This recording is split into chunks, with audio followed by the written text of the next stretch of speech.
Brett says, very random question. Do you cover costs and how you found land on your other channel? Obviously, I don't want to derail the gaming stream, so quick yeah or nah is totally understandable. No, you're cool. We can talk about that for a few minutes. So for those of you who don't know, um, I have a homesteading channel, which honestly, that used to be back in the day, way before I started doing this for a living. Um, I made a living as a travel blogger for like a decade. Travel influencer is what it became, but I started off as a travel blogger because I was living in Bulgaria and then Mexico and Colombia and all these places, and I was traveling around the world doing the digital nomad thing.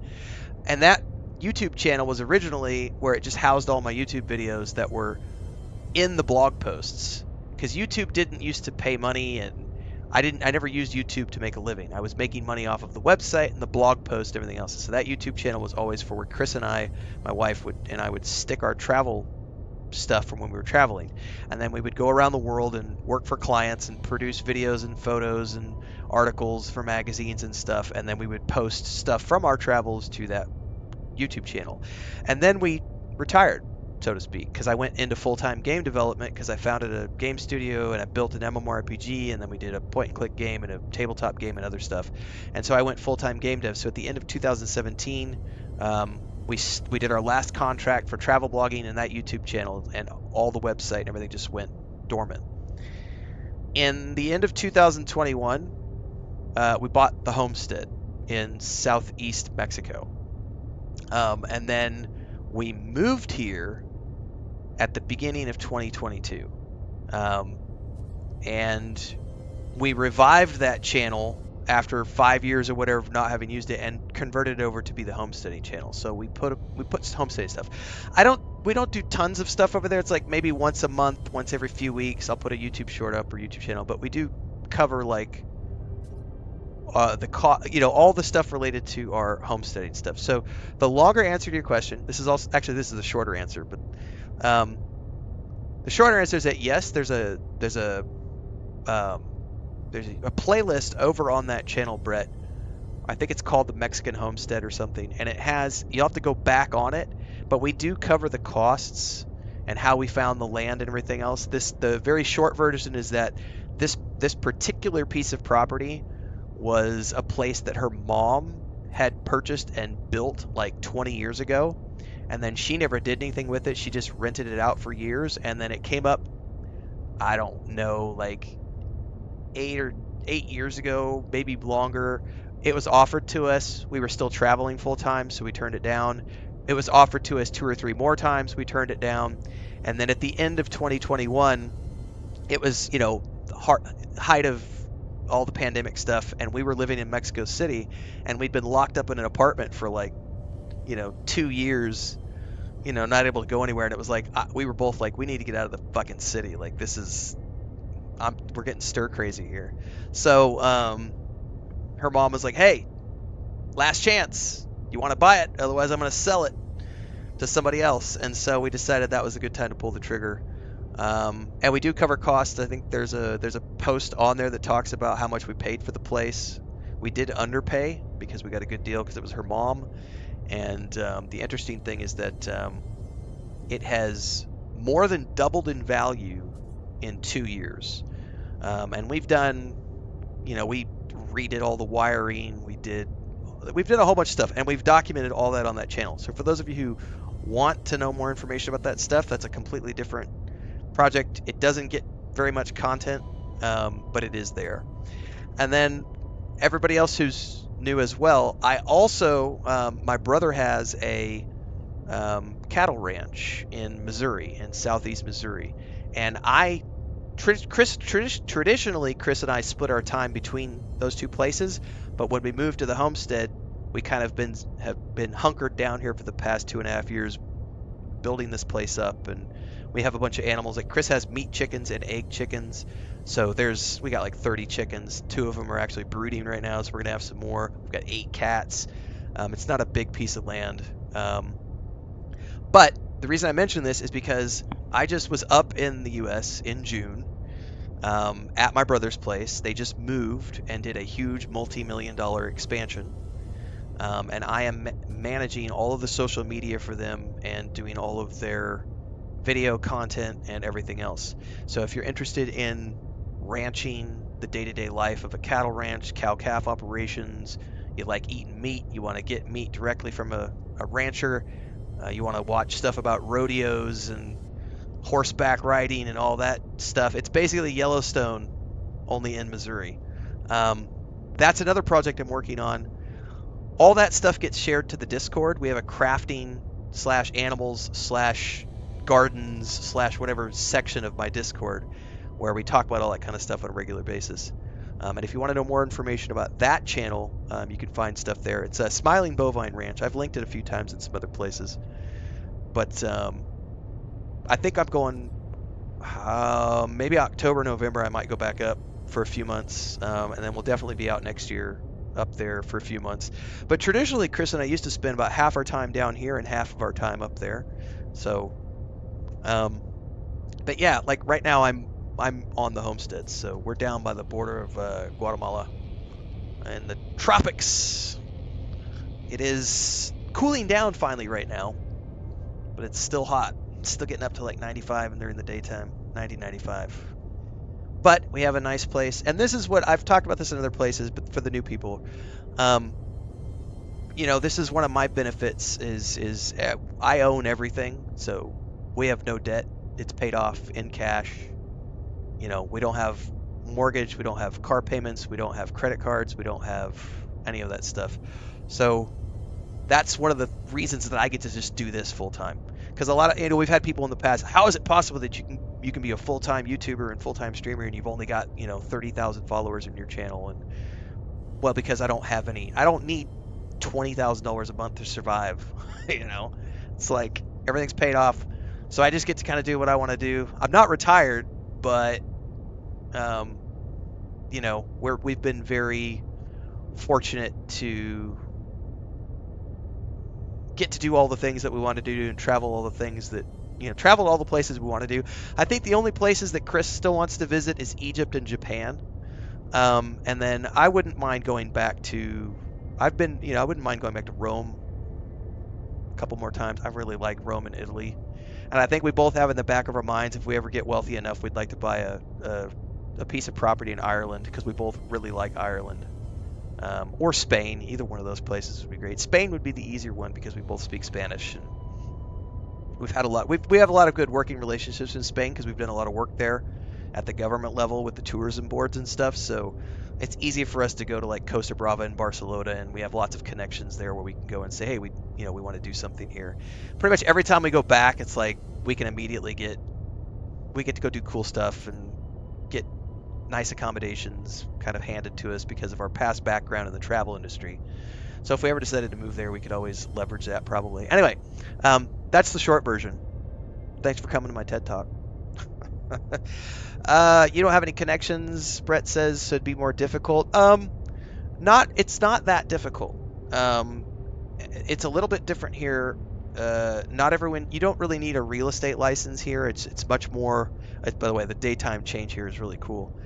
The big thing is going to be, do you want something in the city? Because if you do, you're going to pay similar to what you would pay in many places in the United States. Like Mexico City as an example, you want a nice 2-bedroom, 1-bath apartment downtown, you're going to pay $150,000, $200,000. It's not the cheapest, but you're in the heart of the city, so you come out to the countryside where we are, it's very much like, I suffer from, we have power outages, especially during the hot season because the power grid gets overloaded, so there's a lot of power outages. We're 2.5, almost 3 hours from the nearest city. We're out in the middle of nowhere. If you're willing to go out in the middle of nowhere, you can find plots of land for nothing. You're not going to pay $5,000 an acre like you would in the US or Canada. It's much cheaper. So if you're willing to buy undeveloped land and you have a vehicle and you're willing to go about it and develop it yourself, you can absolutely come down here with 35, 50 grand and build something absolutely from scratch and have fun with it.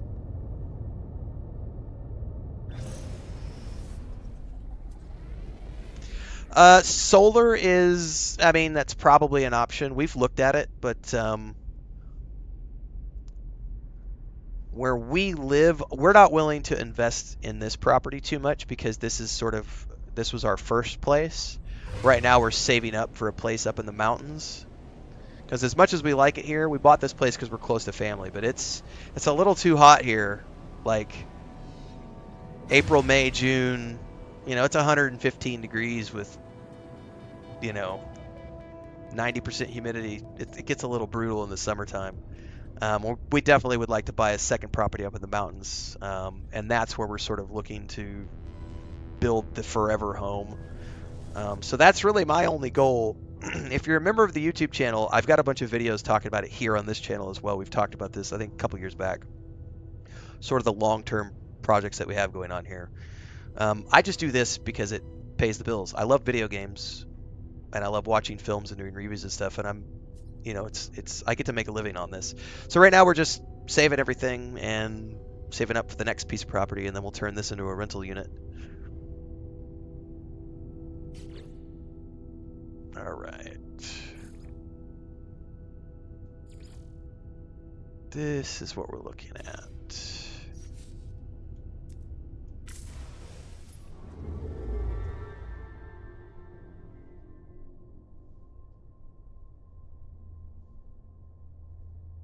Tom says, yes, always on the right side because it's made in England.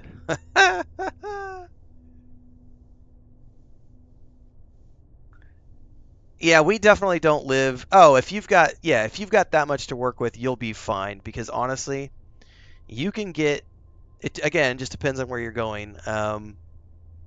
As an example, there was a guy here. I would have to ask Chris what he was charging.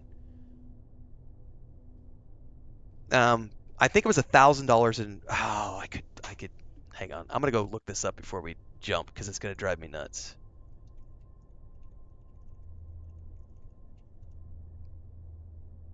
Yeah, I think it was about $1,000 an acre is what he was selling it for, and it's in the state of Tabasco. This is cow country where we live, so it's a lot like Missouri and Arkansas, kind of. It looks kind of the same. It's just a little bit hotter here, and it's cattle country, so it's rich agriculture ground. $1,000 an acre um, is what it was going for, and it's flat river land.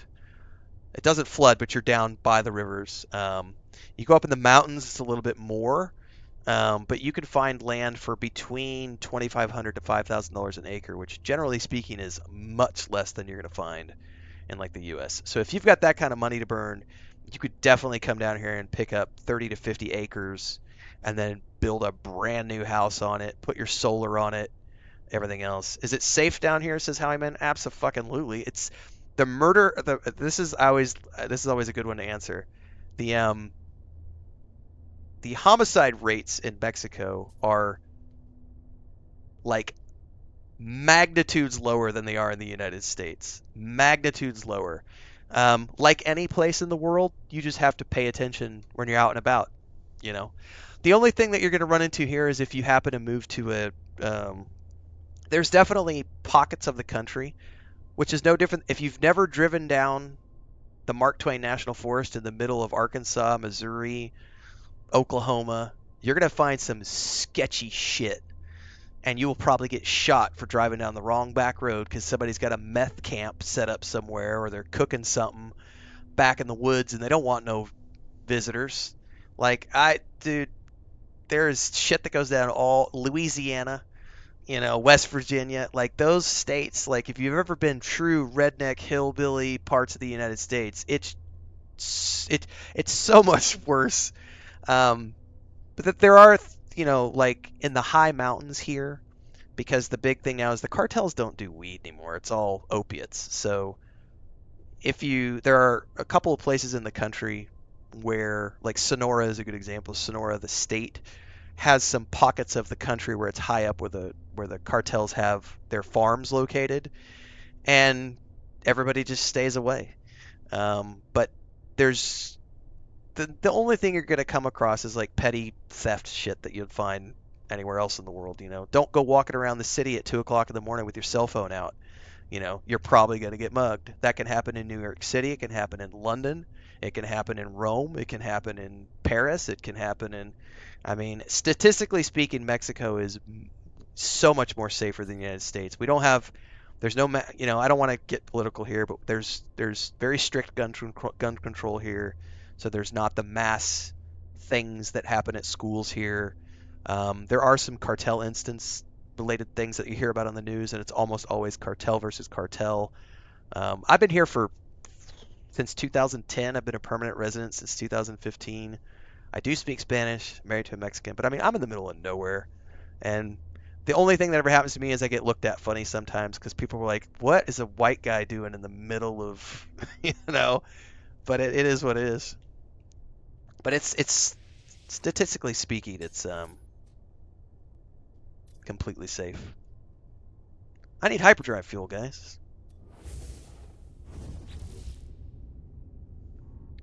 I think I have some more warp fuel. Yep. Technology recharge. Not a lot. But it might be enough to get me where I need to go.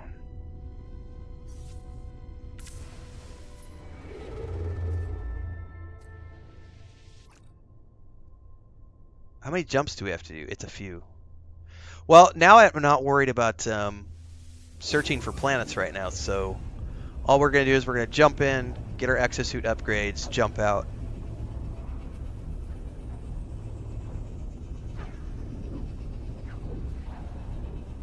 Absolutely numinal. The media portrayal, especially if you're watching like Fox News, CNN, and if you're consuming like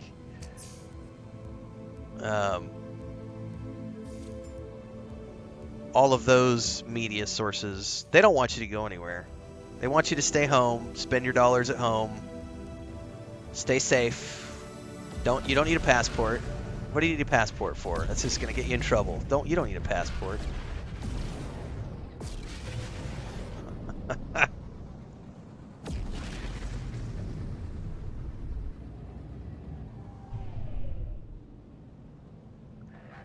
But that's like, I remember I lived in Bulgaria for a few years as well, and at the time I lived in Bulgaria, it was after the wall came down, and so it was a post-communist Bulgaria.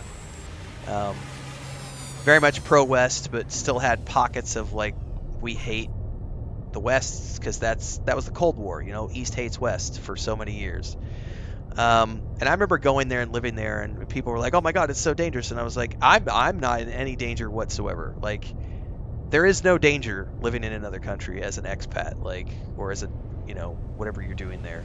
I remember the only time I ever saw anything happening there was definitely mafia stuff that happened, but it was always mafia versus mafia. So like, there was an example of like, there was an accountant who had published like a tell-all book, and he had been an accountant for like the mafia for years, and it ended up, they camped outside of his home and took him out one day in the middle of broad daylight in front of a bunch of kids and everything. And I remember I had family and friends at the time who were like, "Oh my God, it's so dangerous there." And it's like, no, it's not. I'm not a mafia member. I'm not a journalist. Like, I don't have anything to do with that world. If you're not going to the clubs and buying drugs and doing the stupid shit, you're not ever going to have problems. And it's the same thing in every country I've ever lived in or traveled to. If you're just a normal person going about your life, you're going to be totally fine. And the big thing here is like, I will, to speak good of the country where I live right now, Mexico is doing very good things. The president, who's currently the president, has done great things for the country. We have an emerging middle class.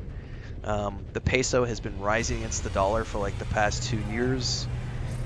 They built a new train that connects both coasts, both oceans. So we now have the ability to cut off the Panama Canal and route things through Mexico now instead of the Panama Canal.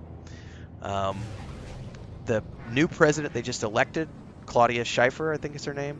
Not Claudia Schiffer, that's an actress. What am I thinking? The Claudia something. I forget her last name.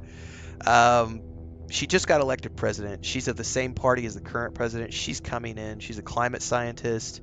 She's been the mayor of Mexico City for the past few years. They're legalizing, like marijuana has been getting legalized here for the last few years. It's about to become recreational legally, just like in Canada. They've been putting all the legislation in place for the farms and the grow facilities and the labs, and the storefronts are the next thing.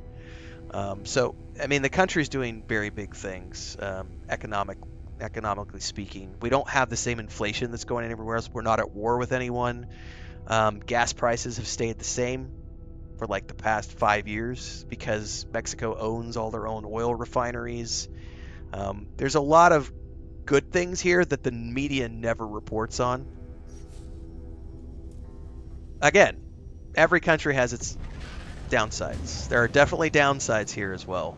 One thing is that, everything moves so much slower, and that might sound cool and it might sound relaxing until you've lived here for a few years and you want to get shit done, and it's like, oh my god. So here's an example. It took us, I think the whole process of buying the place, I think it's documented on the other website. The whole process of like buying the place and getting it titled and everything else was like a year. And then just to get our address, like when we first moved in, we didn't have a physical address. No one had ever put an address. The house had been here for 20 years, never had a street address, ever.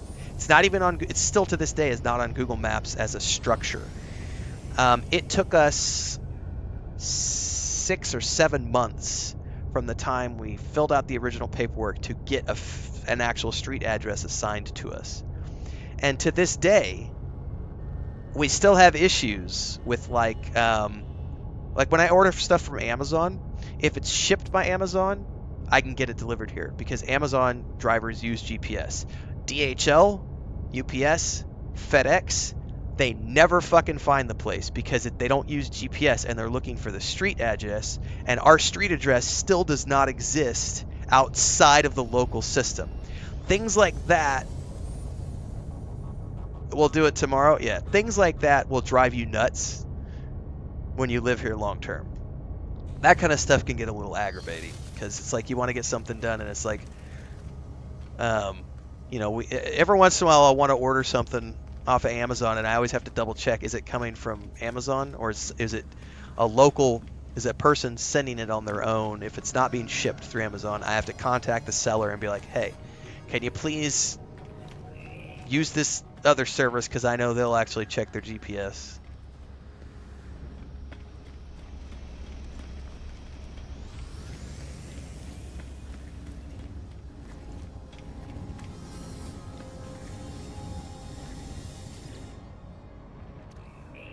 You were looking at Bolivia, says Brett, but my wife said I couldn't handle the cooler temps. I love cold temperatures, which is why we're going to buy a place up in the mountains next.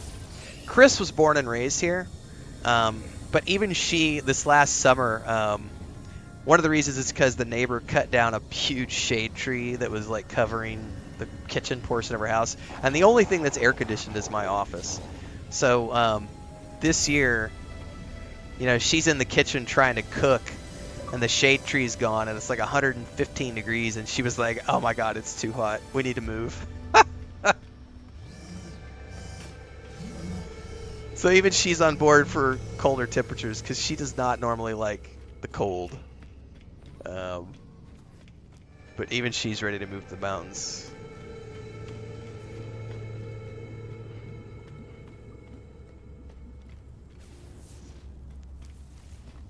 Right, exactly. That happens in Chicago, Detroit, LA, any major city. That kind of stuff will happen.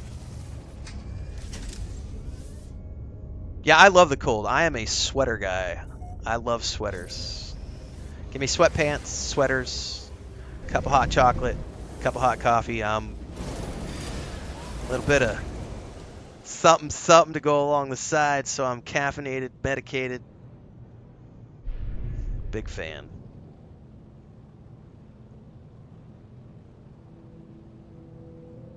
All right.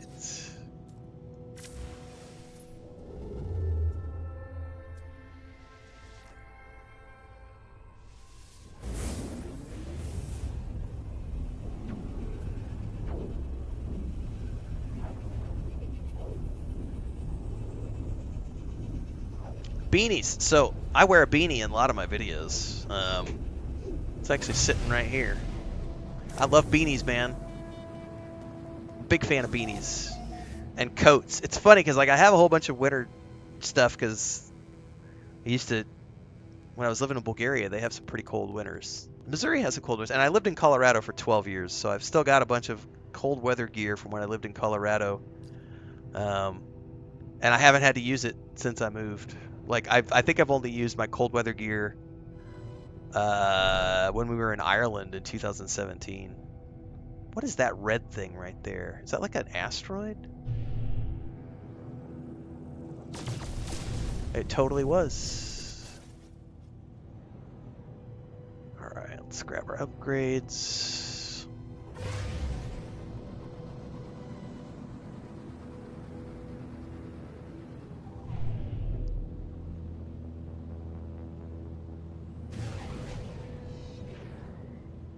Can I buy warp fuel in the station so I don't have to make any more?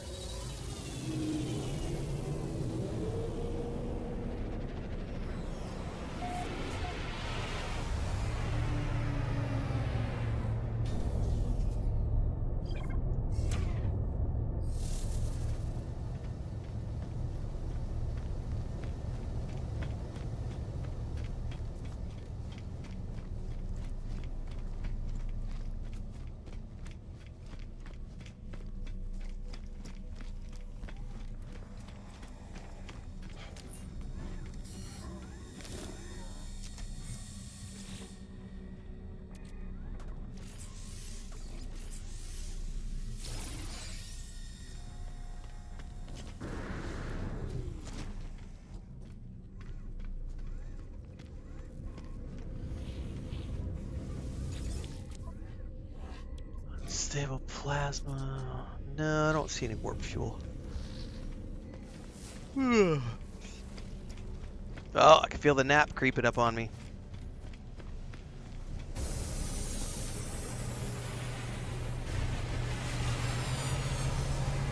Oh, it's not for sale? You have to make it? Alright, cool.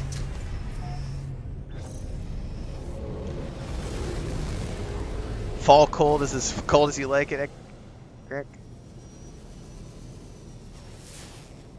What is this place that has like a magenta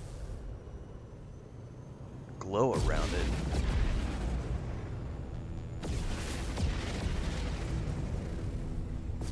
Scalding planet. This place looks badass. Like the purple hues on everything.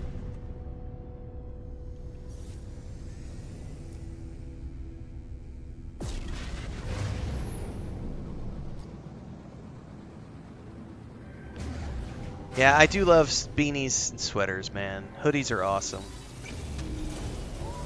I don't get to wear them too much here because most of the time it's not, you know, usually around November, it'll start cooling off enough that I can wear a sweater.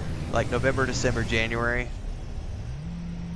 Oh, it's corrupted if it's purple. Okay, that makes sense. Oh, look at that ship. That's like an X-Wing or something, dude. Birkin's ship, it's a fighter. That's pretty cool looking, man. Ooh, I like that one over there too. Hold on, we're about to go. What is this? Like, the only problem is I don't like these little upright wing things they do, man.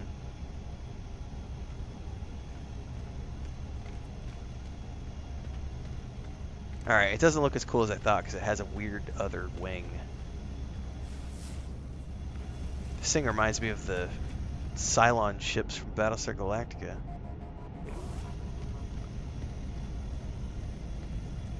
Alright, don't get sidetracked. Exosuit, that's what we're here for, exosuit. What does corrupted mean in the conversation of corruption?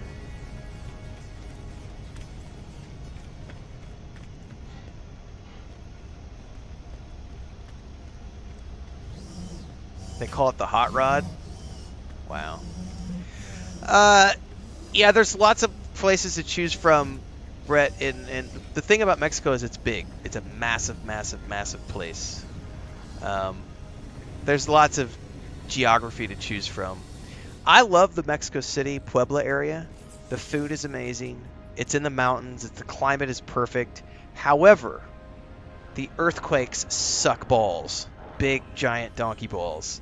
And there are earthquakes all the frickin' time.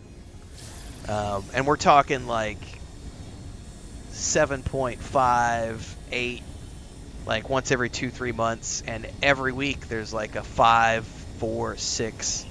Like there's just constantly earthquakes. And that can be unfortunate unless you live in a place that's extremely well built. But I'm not a big fan of. Chris is terrified of earthquakes. I grew up in Missouri, so I grew up with tornadoes, and then we moved to Cancun for like 8 years, so I dealt with hurricanes. Then I lived in Colorado for 12 years and blizzards, as well as tornadoes. I would take. What's up? I would take a hurricane over anything though, because a hurricane you know it's coming. Maybe a blizzard too. You kind of know they're coming, so you can get out of the way. Whereas tornadoes and earthquakes, man, they could just happen.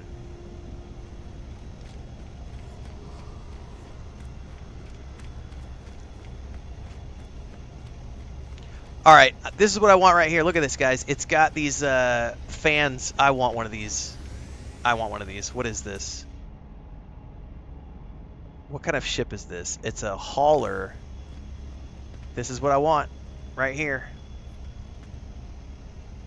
I want one of these. How do I find one? Where do I find one?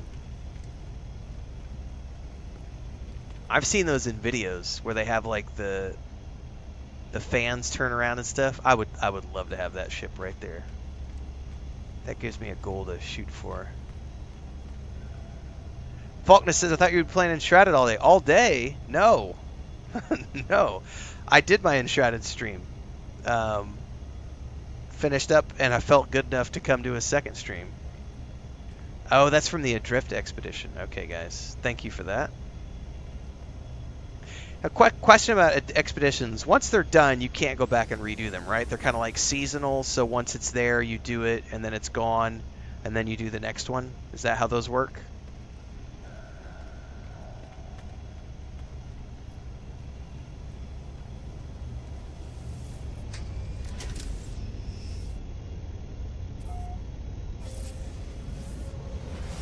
Once a year as an event? Okay. But yeah, I did a 2-hour Enshrouded stream earlier today, and then I got everything I needed to do done. I've got some more footage I'm going to shoot tomorrow on my own, and then, excuse me, I'll have an Enshrouded video out middle of the week covering the new update.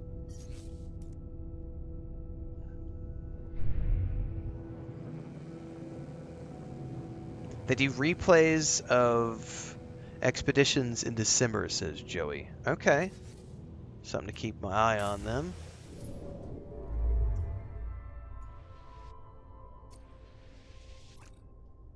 Uh-oh. I'm already out of hyperdrive fuel, and I bet I don't have the resources to... We might have to go back to my primary base and make some fuel.